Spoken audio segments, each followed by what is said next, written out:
नाज़रीन, अवामी न्यूज़ में ख़बरनि जो सिलसिलो जारी है। हिन वक्त असीं तव्हांखे कुंभ मां ख़बर ॾींदा हलूं त कोट बंगलो खां पोइ देह सौ में पेवर ब्लॉक नालियुनि जे हलंदड़ सरकारी ठेके मां करप्ट ठेकेदार वज़ीर अली ठेड़ी वारी पट्टी ठेकेदारनि जी मार्फत 3 करोड़नि जो ठीको हड़प करण लॻो आहे। देह सौ में 15 ॾींहंनि खां हलंदड़ कम करप्शन जे वर चढ़ी वियो आहे। ॻोठाणनि जूं दाऊं DC खैरपुर समेत नेब डिप्टी डायरेक्टर बेरो Sukkur anti corruption circle officer Khairpur खां सरकारी कम में थींदड़ मेगा करप्शन जी जांच जो मुतालबो कयो है।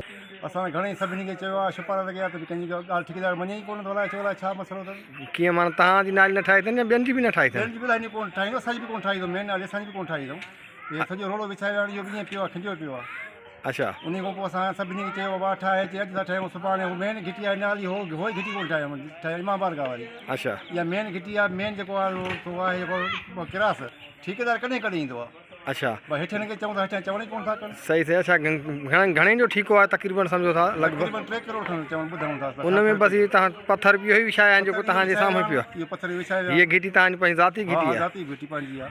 ठीकु आहे। अच्छा, उन खां पोइ इमाम बारगाह जी मेन घिटी आहे। ॾिसो त उहो सॼो किरास उहो बि असां रिकॉर्ड कयूं था जी। ॿुधी नी, उहो बि माना कोन ठाहे। उन खां पोइ घणे इमाम बारगाह जी माना मेन घिटी आहे। मेन इहो आहे, अचण वञण तकलीफ़ आहे। ॿार स्कूल ॿार था अचनि, उन्हनि जो कोई बि सहूलियत न आहे।